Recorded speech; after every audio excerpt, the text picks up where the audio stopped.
welcome back to Bufnagle the podcast and a special redrop of the Pilgrim series originally launched in late 2022. Happy Thanksgiving and enjoy the show.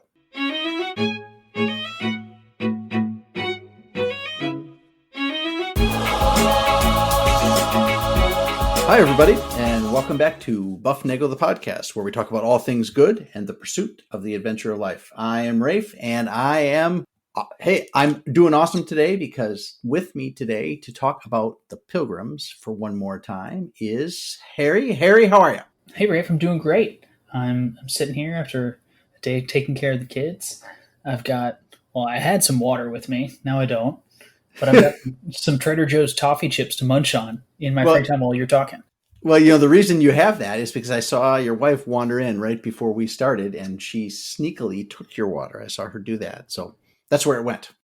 So, of course. Anyway, all right. So we're going to be talking about the Pilgrims, but before we get started, a couple things to remember here. Hey, thanks to all the listeners. We are nothing without you. We're a global top 10 podcast, global top 10% podcast because of the listeners, and we are available at bufnagle.com. If you are new to our podcast, welcome. Thank you for coming. We're glad you are here. Give us, 4 episodes or 447 episodes or all the episodes. Listen to each one 4 times and say, if we don't give you something that speaks to you, and remember, tell a friend to listen, you will get a free episode. And subscribe, hit the like button, fill out all the forms that make everything wonderful for us, and we will be eternally grateful. Harry, when we last left the Pilgrims, they were in Plymouth. They were setting up they were going through their first winter.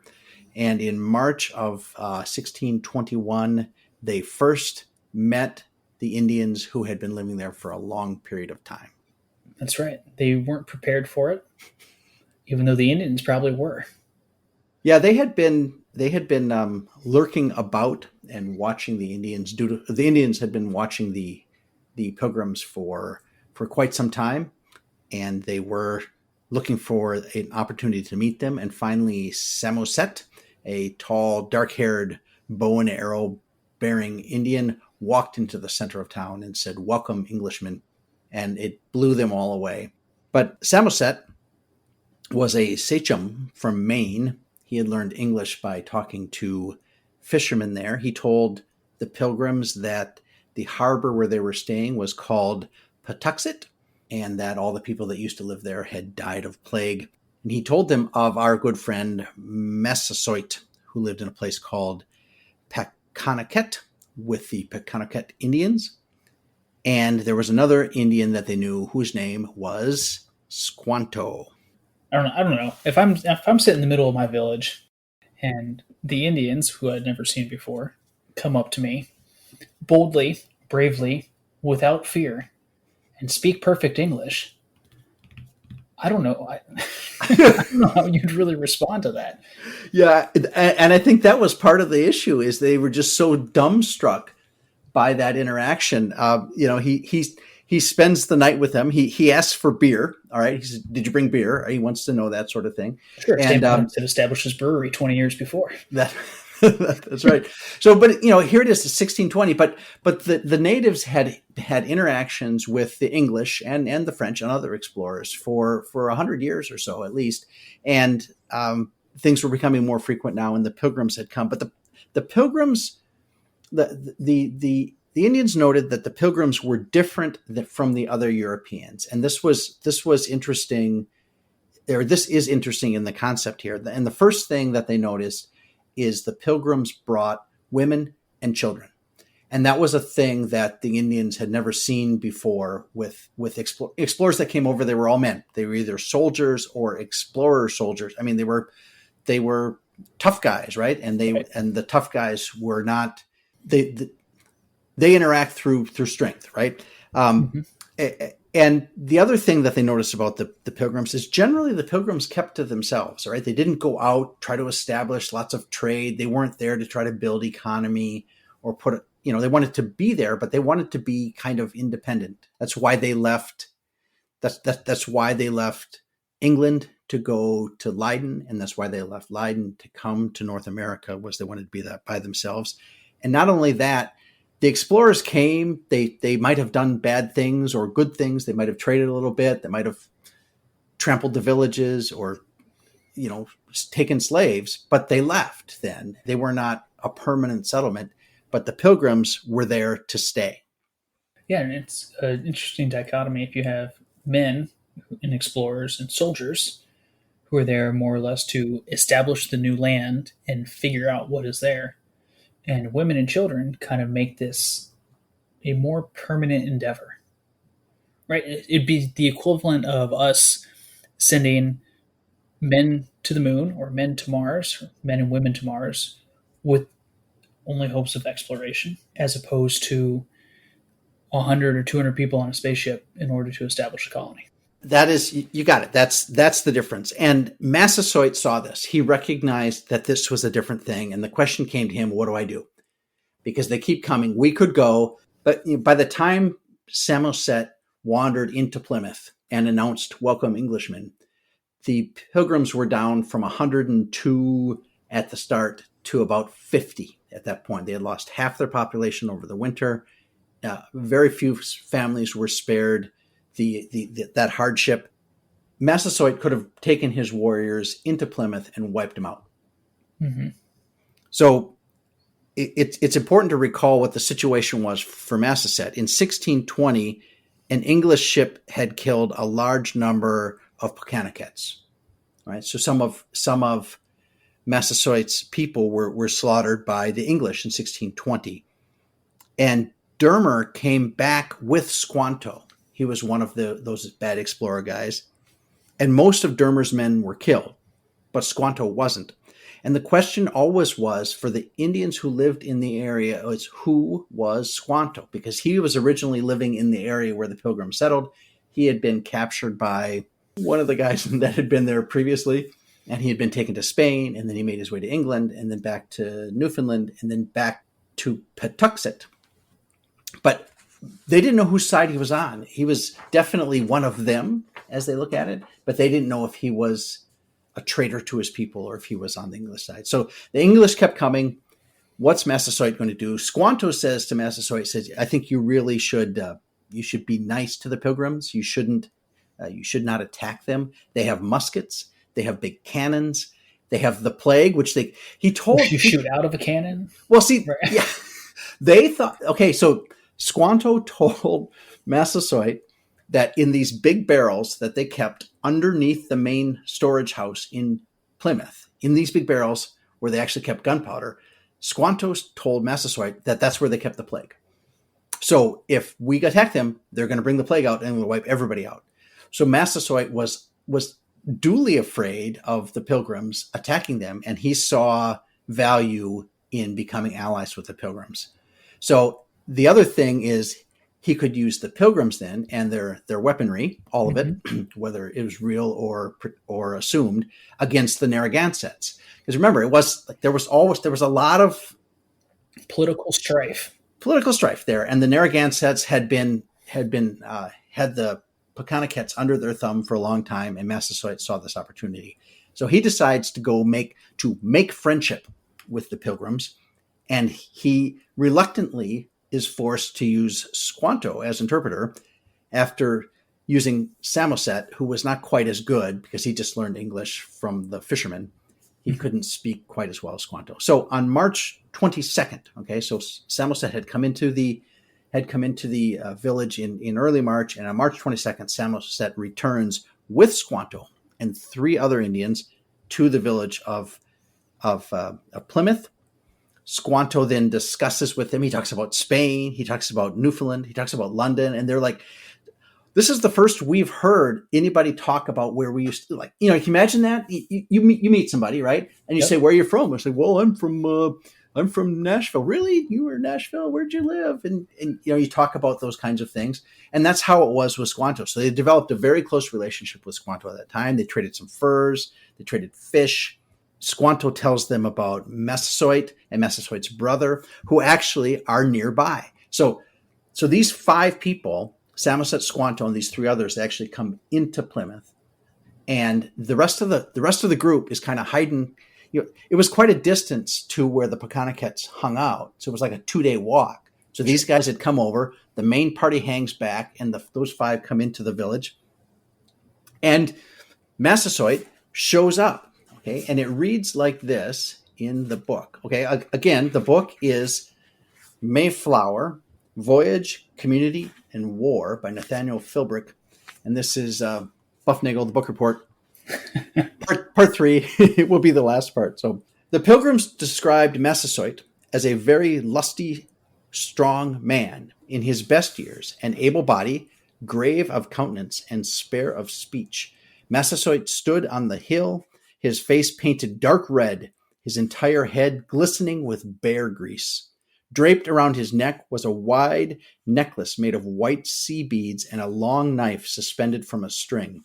His men's faces were also painted, some black, some red, some yellow, and some white, some with crosses and other antic works. Some of them had furs draped over their shoulders, others were naked, but every one of them possessed a stout bow and a quiver of arrows. These were unmistakably warriors, all strong, tall, all men in appearance. Moreover, there were 60 of them. All right. So it's just a tad terrifying, right? A tad that's a little bit, that's actually understatement. Yeah, a tad terrifying. Samoset shows up with Squanto. They're talking about all sorts of things. And they say, oh, by the way, Massasoit's hiding over there. And they turn around and there he is on the hill with 60 warriors there. Now, the whole population of Plymouth was about 50. And that included the women and children. So fighting men, maybe 20, if they weren't sick. Yep. And this was a terrifying thing. So they do this little negotiation thing. So they're standing over there, and the Indian group says, we need to send some people over to talk to Massasoit. So they go talk to him. They leave one of the Plymouth people with most of the contingent. Massasoit walks into Plymouth, and they start talking, and they come up with some rules. They come up with essentially a treaty. They have an agreement between the Pilgrims and the Pokanokets, and these are the rules. Okay, there are six elements of the treaty. Okay, here they are. Ready? The agreement was as follows: that neither he nor any of his should injure or do any hurt to any of our people. This was from the Pilgrim perspective. And if any of his did hurt any of ours, he should send the offender so that we might punish him. Number 3, that if any of our tools were taken away when our people were at work, he should cause them to be restored. And if ours did any harm to any of his, he would do like to him. Number 4, if any did unjustly war against him, we would aid him. If any did war against us, he should aid us. Number 5, he should send to his neighbor confederates to certify them of this, that they might not wrong us, but might be likewise compromised in the conditions of peace. And number 6, that when their men came to us, they should leave their bows and arrows behind them, as we should do our pieces when we came to them. Hey, that's sounds like peace a treaty to me. That's a peace treaty. That's allyship. And what's really interesting is this number 4, that if anybody did unjustly war against him, we would aid him. And if any did war against us, he should aid us. So this looks like NATO got founded early, huh? This is the original NATO. This is the New England Atlantic Treaty Organization. This is a treaty, and this is an agreement between two parties for the benefit of both, right? But it gets a little sticky because the Pilgrims really wanted to be independent, right? I mean, they wanted just to be them by themselves, and now they've aligned themselves. Like, they're aligned now, Harry, more with the Pokanokets than they aligned with the Leideners when they were in Leiden. Yeah, and it's funny to think they've only been there for less than a year, right? A couple months. They already have a treaty established with the local individuals on the continent. They've come to an agreement. They're now living independently with women and children. So they have more or less established a colony and established a way forward for their way of life. This is the start, right? And this is a thing that they could have done differently, right? They could have said, no, we are going to stay here. We're going to fight we're going to stay independent. We're going to build a fort. And if anybody attacks us, we're going to fight back. I think this is important because had they done anything else, we wouldn't be telling this story today. They had a cannon, they had guns, they had 50 people. There were a million Indians in New England alone, or hundreds of thousands at least. They could have been wiped out. They would have been wiped out. Right? Absolutely. And especially at that moment, whenever Samoset walks in, right, and Massasoit decides to show up, and all of these tribes get together, but instead they decided to form NATO, the New England Atlantic Treaty Organization. Nice, NATO. That's good. NATO. And it's NATO. It works out for us. So there they are. They have the treaty. They decide to keep Squanto with the Pilgrims. That was part of the agreement. Because remember, Squanto came over with Massasoit to talk with him. Now Squanto's going to hang out, and he's going to live with the Pilgrims for a while. And that is I don't know exactly.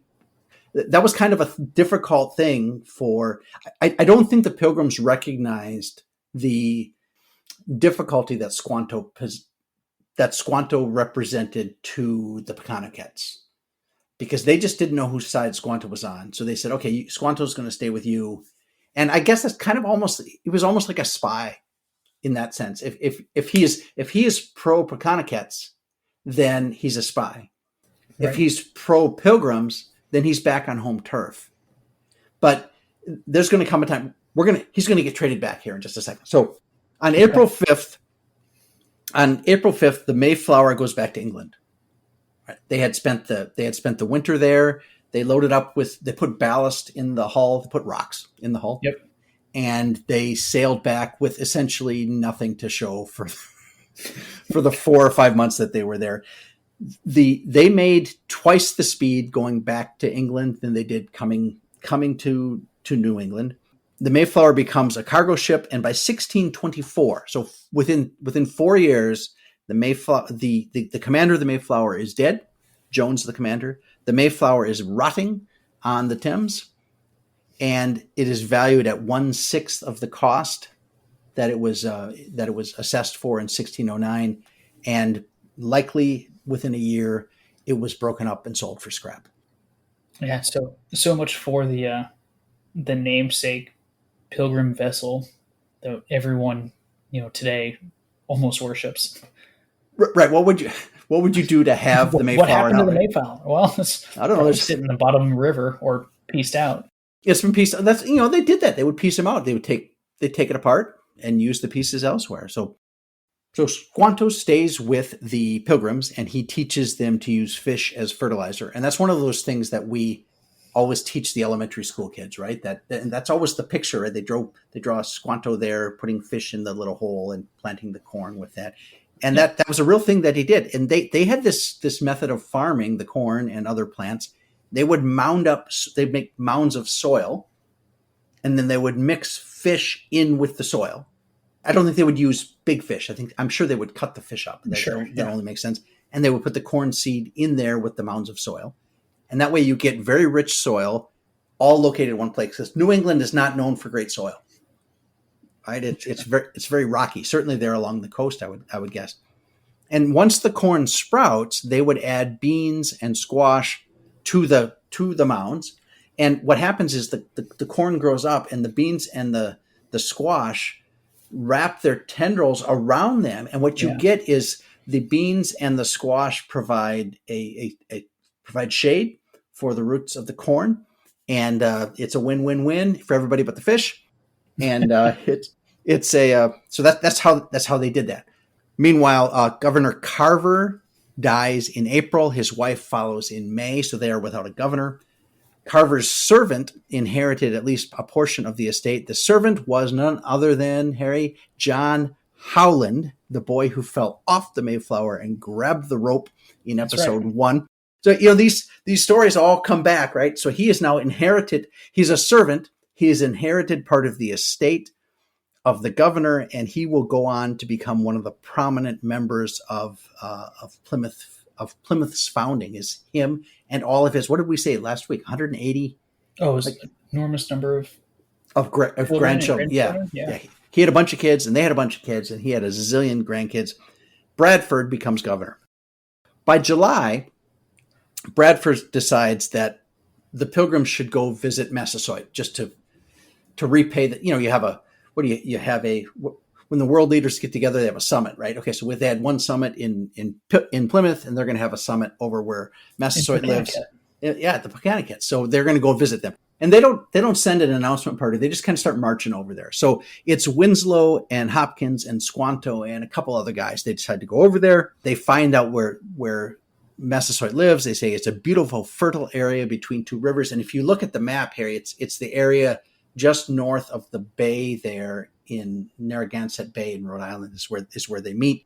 They have a meeting. They talk. There's much pageantry and speaking, but they kind of caught Massasoit off guard. He wasn't quite ready for them. And these guys spend like 2.5 days there, and they pretty much have nothing to eat because they were like, sorry, we weren't expecting you. Sorry, I got nothing in the fridge. Had I known you were coming, I would have baked a cake. So that's right. But during this meeting, Massasoit announces his allegiance to King James, which is really, really important, at least from the from the English perspective, is that the Massasoits are now consider themselves under King James, which means the French are out of the picture because the French were exploring in that area too. And now the English can say, no, they're on our team. You can't have them. That's right. They're not loyal to the French. So now they're wrapped up in European politics. Isn't that how it goes? Right. That's the value and the problem with having allies, all right? So Winslow and Hopkins stay in the main wigwam. They live right in Massasoit's house, which is this gigantic tent, and they say it's terrible. There were fleas and there were lice everywhere inside this tent. And I got to, it's primitive people with their technology was primitive. Their knowledge of politics and culture were not. And I think that's the biggest thing to take away from this. It doesn't mean that these they had art and they had their science, whatever their science was, and they had their culture and they had their stories and all their, they had all that stuff. They just didn't have the technology. And that was the big clash between these civilizations. When Winslow and Hopkins go back to Plymouth after the big meeting, Squanto stays now with the Pokanokets because Massasoit wants to chat with him without the other guys near. Like, what did you see? Should I be worried about? What should I be worried about? Should we go take them out? Is this a good alliance? How's it? Yeah. Are they a threat? Squanto is going to stay with the Pokanokets, and he's going to be ambassador to the other villages because now they have this little alliance here between Plymouth and the Pokanokets, but there are lots of other tribes in the area, and they want to get them all lined up. And then Francis Billington gets lost. Francis Billington was a 16-year-old boy, and he was out one day, I don't know, chasing rabbits or who knows what he was doing. Mom, I'm going to go exploring. Playing with sticks. Yeah, playing with sticks. Yeah. He was doing something out in the woods, and he wanders away, and he gets lost, and he can't find his way back. And he's gone 5 days out in the woods by himself. Now, he's 16, so if he were like 4, he probably wouldn't have survived. But at 16, he can make his way. He gets all lost, and he shows up at the village of Manomet, which is one of the Indian places. And the Manomet Indians find this kid, and they're like, oh, you're one of those pilgrim dudes. Okay, nice. So they give him to the Nausets. And the Nausets were on Cape Cod when the Pilgrims originally landed on Cape Cod and stole the corn and robbed the graves on Cape Cod. So now this is tricky because they need to get the boy back from the Nausets, but they had screwed over the Nausets a year before when they were wandering around on Cape Cod. So it's a little bit, this is dicey. How are we going to go get the boy back when by rights they're going to, this is not going to go well for us when we show up. Yeah, exactly. So they take 10 men, 10 pilgrims, set off in a little boat. They go out to the Cape. Okay, so remember, they got 50 guys. The children have not grown up yet enough to join the ranks of the fighting men. They take half the men out of the city of Plymouth. They get on the boat and they go out to Cape Cod, and they say, we'd like our boy back. And it's very tense. There are a lot of warriors out there that are protecting their cities. Mm-hmm. But eventually the pilgrims come and they say, we're sorry about what happened last year. We made a mistake. We shouldn't have done that. We didn't even know you existed. We were gonna leave you some money or at least a note. Yeah, and it actually does mention that IOU. Oh, you didn't like our money? The check bounced. Sorry, let me write you another one. Go call the bank. Right. So eventually, all is good, and they get the boy back. But they hear from the Nausets that the Narragansetts have killed several members of the Pokanokets and have captured Massasoit. The Pilgrims are now split into two. The men are in two groups. One of them is out on the Cape. The other is back at Plymouth. Massasoit has been taken hostage by the Narragansetts, and suddenly the treaty and the alliance that they had signed with the Pokanokets is in effect. The Pilgrims are now at war with the Narragansetts. That's right. The Pilgrims and the Pokanokets have invoked Article 4 of the NATO Treaty. Right. So this is the thing. NATO has been called. They are at DEFCON 5 or 1. What is it? All right. This is a serious thing, because the question is, this is, are you going to honor what you sign? So they had to figure out what in the world are we going to do? So Bradford sends Squanto and another interpreter, and his name is Tokanahamen. Not Tutankhamen, because that's the Egyptian king. But this is Tokanahamen, another interpreter with Squanto, to go see what's up. Go there, find out what's going on, and see if this is really true. Okay. And news comes, and then he sends him out. And then news comes back a couple days later. This guy comes running into Plymouth, and he goes, Squanto's dead. And they're like, holy cow. All right. We are at war with the Narragansetts. Massasoit's been captured. Squanto appears dead. And Squanto was like our buddy in telling us how to grow corn, how to live here in this place. It gets really nasty. And they're like, what are we going to do? So Bradford decides, we're going to go get Massasoit. We are going to attack. And I think this is a really bold move, certainly in the situation that they don't have it. They have 20 men. That's all they have. Yeah, and you lose 10 of them, you're down 50%. Right, down 50% of your men, and then there's nobody there to protect Plymouth and the women and the children, and all because why? Because Francis Billington goes wandering out in the woods on his when he's 16, because he's, I don't know, maybe got a fight with his mom because he didn't clean his room. Way to go! Stop calling me Francis. All right, so 10 men go off to capture Corbitant. Now, Corbitant is the sachem of the Mattapoisets, who were holding Massasoit, and the Mattapoisets were trying to split the English Pokanoket alliance. So they were trying to do a thing that would drive a wedge between them. They were trying to split NATO. Okay. Right? Because they were on the outside looking in. Yeah. On August 14th, after dark, they approached Coribant's wigwam, and it's the middle of the night. It was raining. So they could sneak in. You've been in a tent and the rain hits. You can't hear anything. Yeah. All right. So they sneak in there. They sneak into the camp, into the Indian camp, and they burst into the main tent. And they start shouting, "Give us Corbitant! Give us Corbitant!" You got to imagine at that point, everybody turns on the lights. They flip the lights on. Right.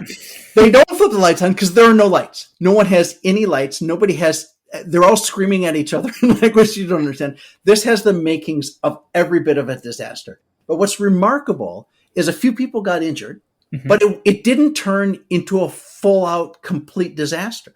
Confusion reigns. There was shouting. There was dark. But Coribant wasn't in the tent. And finally, they're like, he's not here. He's not here. He's not here. And they're like, well, where did he go? They find Squanto is alive. So that's a good thing. He hadn't really died, which was great. And then the Pilgrims say, oh, well, sorry for messing up your camp. We'll clean up on the way out. We'll grab a broom and dust up the vase. I keep thinking there's this scene in Monty Python and the Holy Grail where they come to storm the castle and there's a wedding party going on. And I forget who the John Cleese, whoever he was, Galahad or Lancelot, he goes through he's just hacking everybody up with the sword. And at the end, they figure out it's either the wrong castle or the wrong party. And he has to leave saying, sorry about sorry about that. Sorry. And I keep thinking of that's the same scene that happened here with Korriban. But the raid that they had, of course, news of that then spreads across New England like wildfire. Yep. And the Indian tribes at this point say, maybe we better join the alliance with the Pilgrims because we don't want that to happen to us. So the Pilgrims exercise a show of strength, which really wins over the other tribes in the area. It's really a remarkable thing. These aren't just weak white men from Europe. No, they're not. The warriors are the warriors. The women and children are back in Plymouth. But Philbrick reports it like this. Over the next few weeks, Bradford began to learn of the reaction to the midnight raid.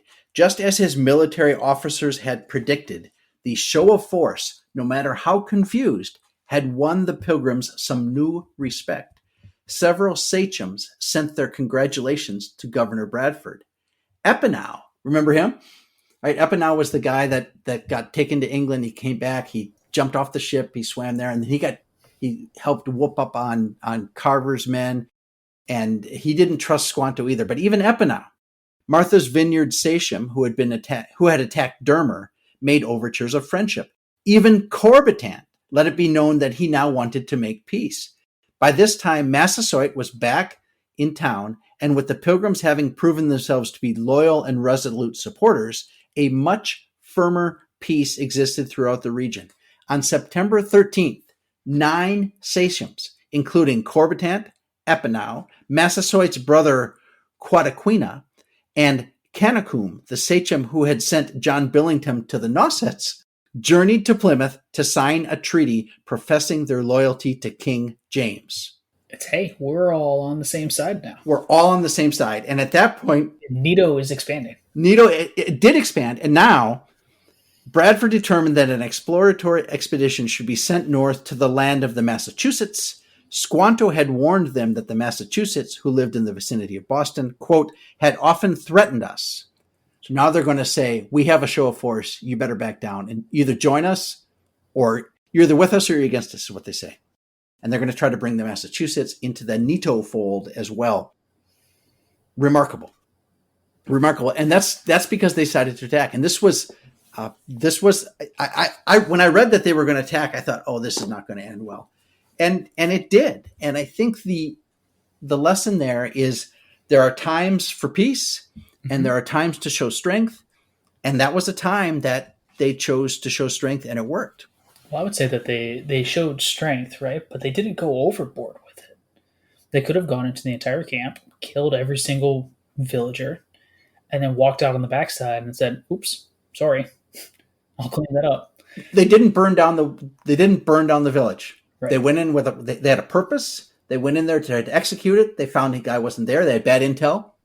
And then they even took the wounded from that raid. They brought back to Plymouth, and the doctors stitched them up or whatever they treated them they treated them there. So late September, early October, it's harvest time. So the Pilgrims have now at this point, they have a crop of corn, squash, beans, barley, and peas. And because they have barley, that means they have beer. Okay.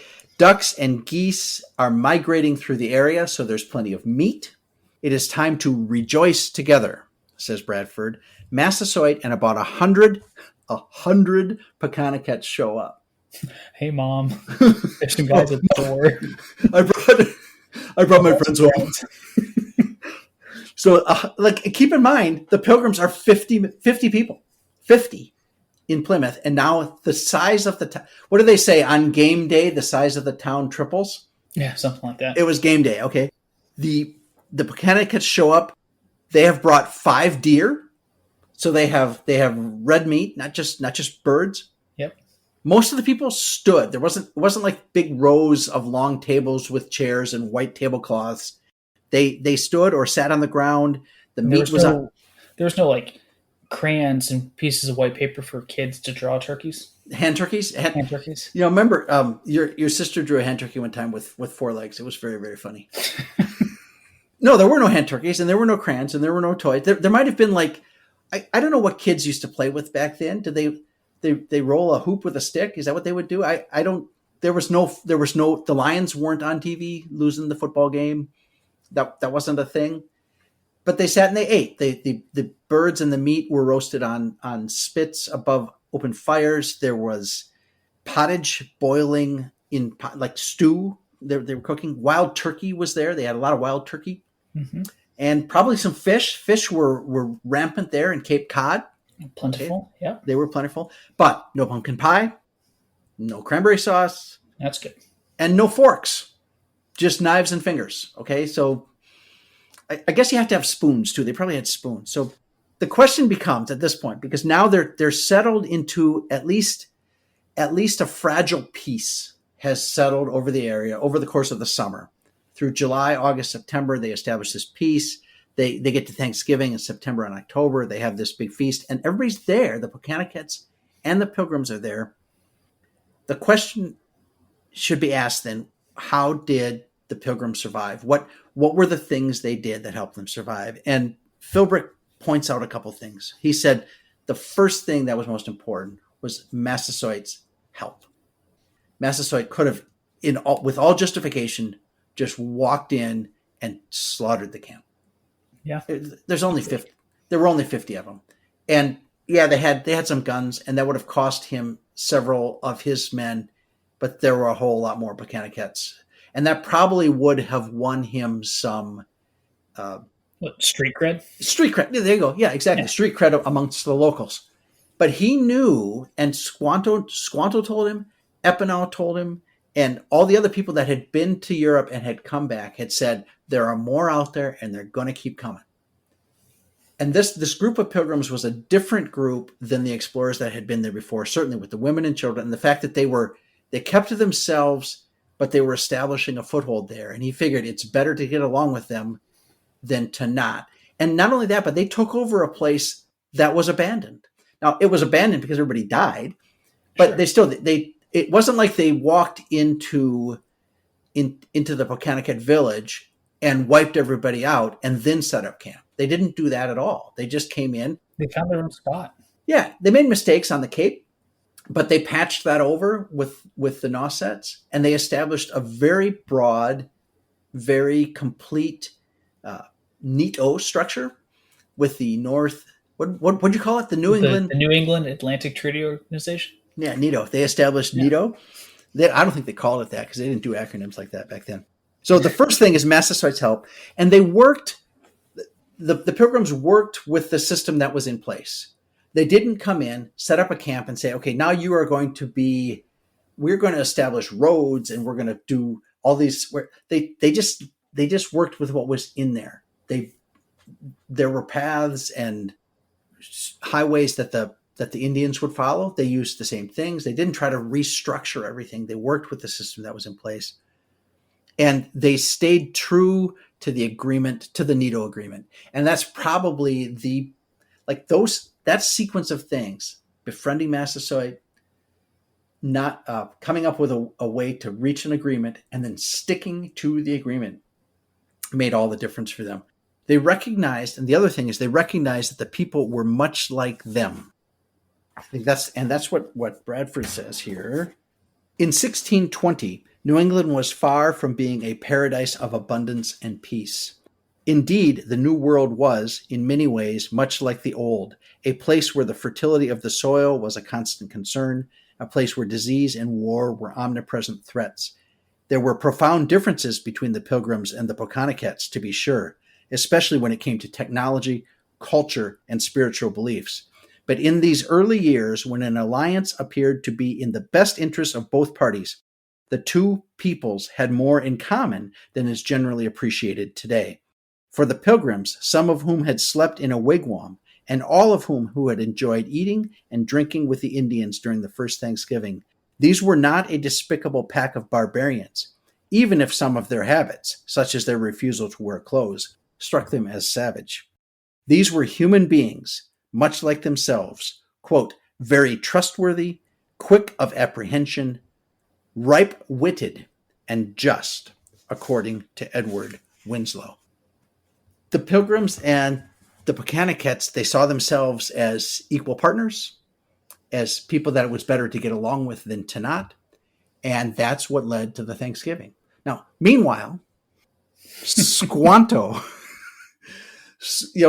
I feel like this was a little trilogy. And I have to say, this is not the whole book. Okay. That's just the part to the first Thanksgiving, which is maybe the first third of the book.